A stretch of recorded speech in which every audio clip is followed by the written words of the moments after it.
The live TV, सच सबसे आगे।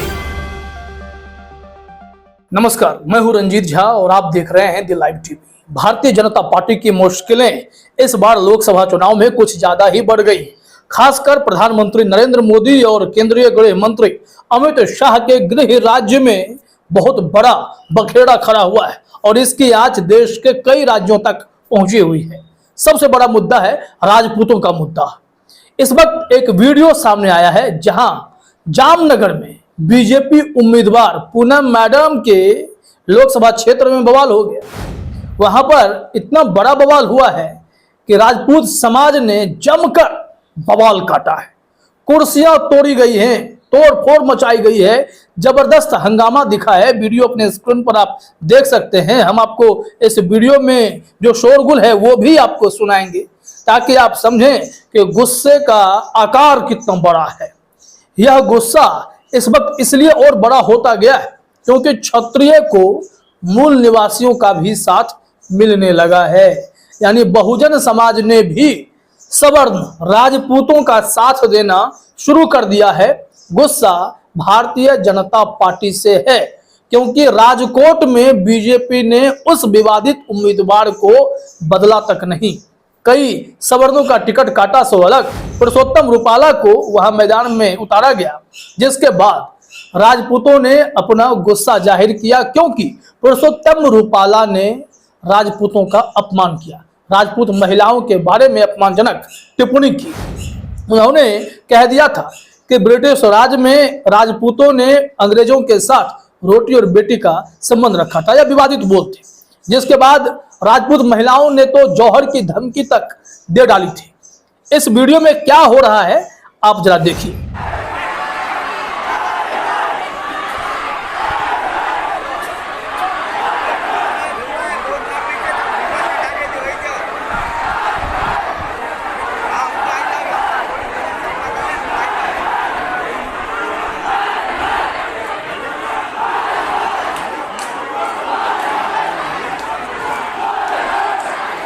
तो देखा आपने किस तरीके से राजपूतों का गुस्सा लगातार बढ़ता जा रहा है।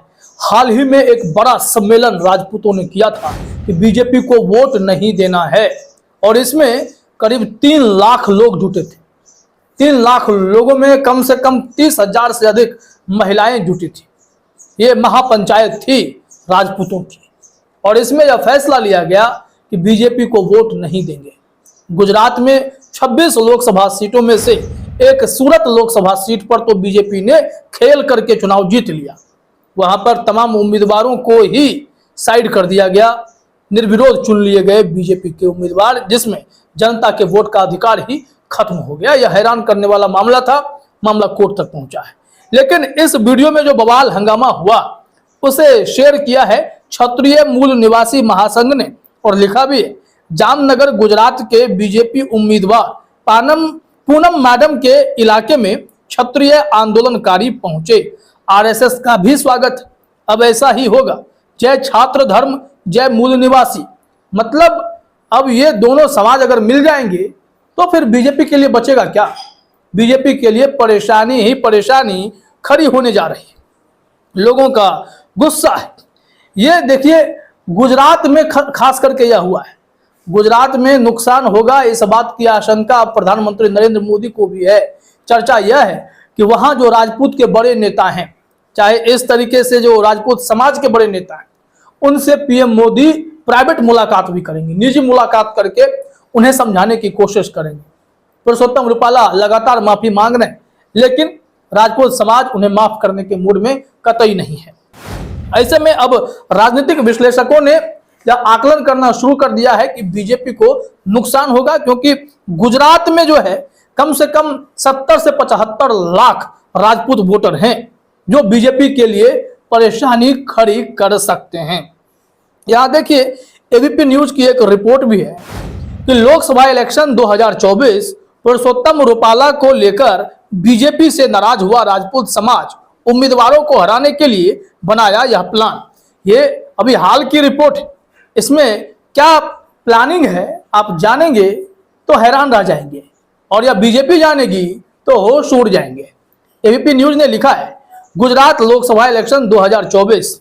गुजरात के राजकोट से बीजेपी प्रत्याशी परसोत्तम रूपाला को लेकर क्षत्रिय समाज का विरोध लगातार बढ़ता जा रहा है। क्षत्रिय समुदाय के नेताओं ने घोषणा की है कि बीजेपी प्रत्याशी परसोत्तम रूपाला की उम्मीदवारी रद्द नहीं कर रही है, जिसको लेकर 7 मई को होने वाले मतदान से पहले बीजेपी के फैसले के विरोध में 4 महासम्मेलन और बड़ी सभाएं आयोजित की जाएंगी और यह सभाएं आयोजित होनी शुरू हो गई, जिसके चलते बहुत बड़ा नुकसान का अनुमान बीजेपी लगा चुकी है।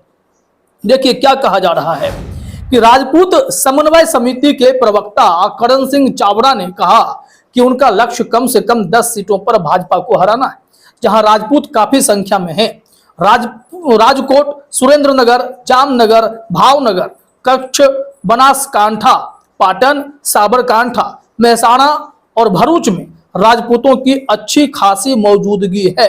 करण सिंह चावड़ा ने कहा कि मतदान के दिन से पहले हम भाजपा उम्मीदवारों की हार सुनिश्चित करने के लिए लोगों तक पहुंचने के लिए अगले महीने 4 बड़ी सभाएं आयोजित करेंगे। वैसे जानकारी मिली कि राजपूत समाज के लोग गांव-गांव घूम भी रहे हैं और घूम कर लोगों को बता रहे हैं कि जो भी राजपूत समाज के लोग हैं वो बीजेपी को वोट नहीं करें। क्या क्या प्लानिंग अब तक हो चुकी है, 27 अप्रैल को क्या रिपोर्ट आई है वो भी जरा देखिए। कहा जा रहा है करण सिंह चावड़ा ने कहा कि हम 27 अप्रैल को विश्वनगर में क्षत्रिय समुदाय की एक सभा के साथ शुरुआत करेंगे, जिसकी शुरुआत हो गई। हमने कहा कि उसमें 3 लाख लोग पहुंचे थे। अब यहां से बताया जा रहा अगला प्रोग्राम जो आज का है, बारडोली में 28 अप्रैल को आज की सभा है, 1 मई को आनंद शहर में और 2 मई को जामनगर में सभा करेंगे। जामनगर की सभा के बाद समुदाय ध्यान केंद्रित करेगा राजकोट के बारे में और जाने और अन्य समुदायों को साथ लेकर रूपाला को हराने की कोशिश करें। चावड़ा ने कहा कि यह लड़ाई सिर्फ राजपूत महिलाओं की नहीं बल्कि सभी महिलाओं के आत्मसम्मान के बारे में है। राजकोट जिले में हमारे सदस्यों ने पहले ही वार्ड, तालुका और गांव स्तर पर कार्यालय स्थापित कर लिए हैं और अन्य समुदाय के मतदाताओं को हमारा समर्थन करने के लिए, मनाने के लिए छोटी सभाएं आयोजित करना शुरू कर दिया है। इसका मतलब यह है कि अभी जो आपने एक वीडियो देखा जिसे मूल निवासी ने शेयर किया है, क्षत्रिय मूल निवासी, मतलब बहुजन समाज के लोग भी अब क्षत्रिय का साथ देंगे, ये एकदम तय होता चला गया है। अब बीजेपी को रोकने के लिए यहाँ पर पूरी तैयारी शुरू हो गई है कि समन्वय समिति, जो राजपूतों की समन्वय समिति है, बीजेपी को कैसे रोके उसके लिए एक धर्म रथ को हरी झंडी भी दे दी है, जो गांव-गांव घूमकर यह कहेगा कि बीजेपी ने राजपूतों का अपमान किया है। तो आप लोग भी शपथ लीजिए। वैसे तो शपथ लेने के कई वीडियोज सामने आ रहे हैं जहां पर राजपूत शपथ लेकर कह रहे हैं कि हम बीजेपी को वोट नहीं करेंगे। यहां कहा जा रहा है कि समन्वय समिति के अध्यक्ष रामभुजा जडेजा ने कहा कि जैसा कि पहले घोषणा की गई थी उसके अनुसार राजकोट, द्वारका, कच्छ, जामनगर और सुरेंद्रनगर जिलों में धर्म रथ और पोस्टर वाले वाहनों को हरी झंडी दिखाई गई। हम इन धर्म रथों के माध्यम से अपनी लड़ाई को आम लोगों तक ले जा रहे हैं। जडेजा ने कहा यह वाहन अन्य समुदायों का समर्थन जुटाने के लिए राज्य भर में घूमेंगे। अगर सबका साथ मिल जाता है तो बीजेपी के लिए मुसीबतें खड़ी हो जाएंगी और यह मुसीबत ऐसी होगी कि गुजरात में सत्ता बीजेपी की डोलेगी और भी राजस्थान, बिहार, हर जगह राजपूतों ने मोर्चा संभाला है, हर जगह सभाएं हो रही हैं जो बीजेपी के लिए कहीं ना कहीं बड़े नुकसान की वजह बन सकती हैं। और वैसे भी 2 चरणों में बीजेपी के लिए अच्छे संकेत आए नहीं, इस वजह से बीजेपी सांप्रदायिक ध्रुवीकरण की तरफ भी बढ़ चली है, जहां मुसलमानों को दरकिनार करने और हिंदुओं को बरगलाने का काम जोर शोर से बीजेपी के बड़े नेताओं के द्वारा लगातार किए जा रहा है। लेकिन जनता जागरूक हो रही है और इस तरीके से सबक सिखाने के मूड में भी आ गई है। तो देखिए अब क्या होता है। फिलहाल इस वीडियो में इतना ही। आप सभी का हमसे जुड़ने के लिए बहुत बहुत धन्यवाद।